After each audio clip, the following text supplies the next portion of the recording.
you can't really diagnose a best career direction for anyone. It's a journey, you know.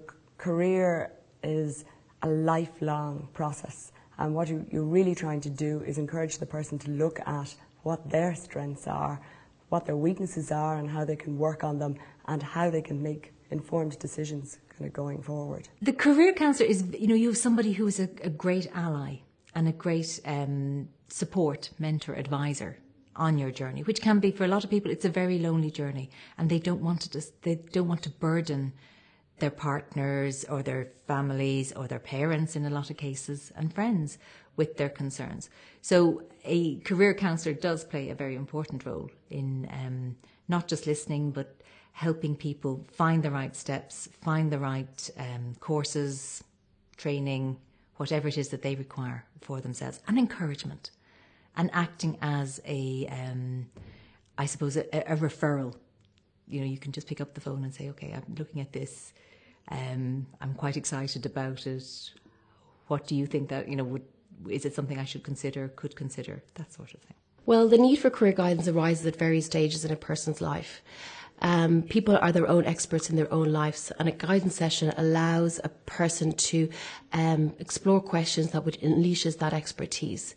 If we look at a simple analogy, it's like a jigsaw puzzle, and the jigsaw puzzle is made up of various different pieces, and each of those pieces are made up of virtually a person's characteristics, their values, their strengths, what motivates them, their personality.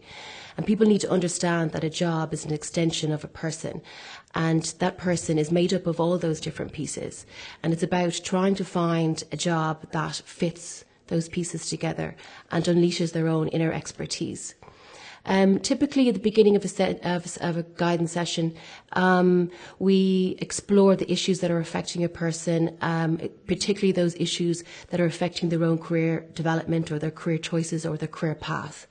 An assessment is made on the person's needs, and that assessment then is carried forward, and it could be around information that they were looking for in terms of career progression, or there is deeper issues that may be affecting a person's career progression, like their own self-esteem, or issues, negative issues that they may have come across in a previous career that may be affecting their own career development. Well, the person that doesn't have a clue actually is often very worried and very anxious, but I myself actually think that they're often in a better position than the person who has decided this is the job for me and I think I'm going to be in this job for the rest of my life.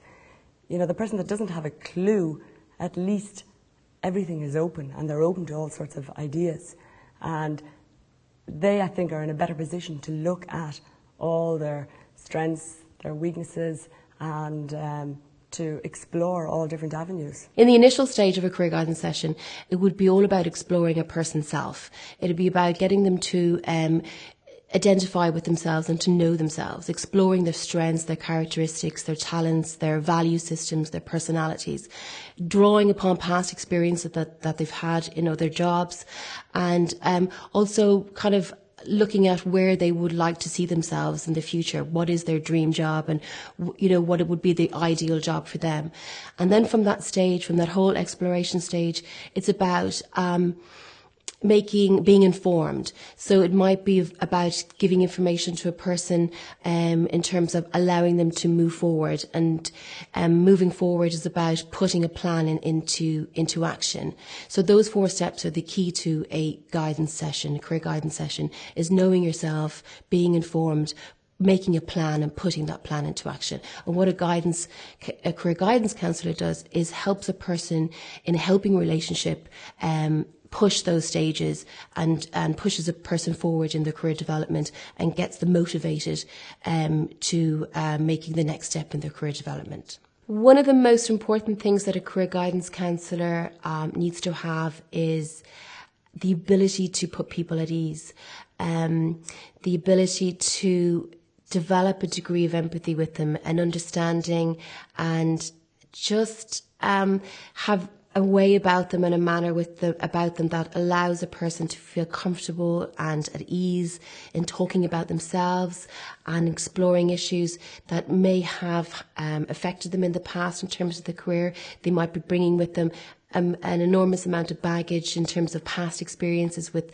a negative job experience, or redundancy, or workplace bullying, or increased workloads. So they might be coming with deeper issues that would need to be explored. So you have to have just a degree of empathy and the ability to put them at ease and draw out from them at their own pace the issues that are affecting them. Some people find it difficult to ask themselves the right questions, and some people are very indecisive. They have an inability to make decisions, and generally they might feel quite vulnerable answering that question. It might say more about them than they want to even dwell upon or to think about.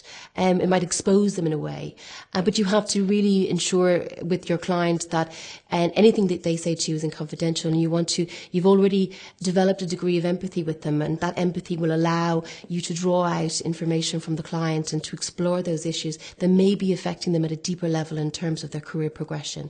And hopefully by the end of a session, they might walk away with a more of a sense of belief about themselves, and a more confident in terms of the decisions that they make, which will affect their career direction. Education and career guidance do go hand in hand. For almost all careers nowadays, academic qualifications are a prerequisite. However, an academic qualification is no good on its own if you're not going to get up out of bed in the morning, or if you're not able to put in a good day's work. It's life skills, I think, are equally important. Students need to be able to make informed decisions. They need to be capable of creative thinking. They need to be able to make informed choices. And I think these skills is where education and career guidance can work best together. It's never too late to go back into education. Education is a lifelong process, and I think people are happiest when they're engaged and when they're learning. They're most alive when they're involved in some sort of education. Nowadays there's no excuse for anyone not to return to education, and even for students that are in second level, there's no excuse for them not to go on to third level, because there's so many courses out there. And the national framework of qualifications now means that there's a level for everyone, and it also means that all qualifications are recognised here and abroad. So even if a student doesn't get the points for a course, there's a backdoor in. They can go do a FETAC course, and okay, it might take them a year longer, but there's a way into everything, and far more so now, than a few years ago. With the help of a career guidance counsellor, a person will be more confident in terms of the choices that they make, with regard to the postgrad option that they choose to explore. So it's with that confidence that a person can start a course knowing that it is the right course for them, and that is what a career guidance counsellor can bring to that person. If you haven't found your career or your niche, it is really worth doing so, because what it can do is it can change your life substantially. It's really important that people choose a career that they're passionate about, that links into really who they are and what they're all about.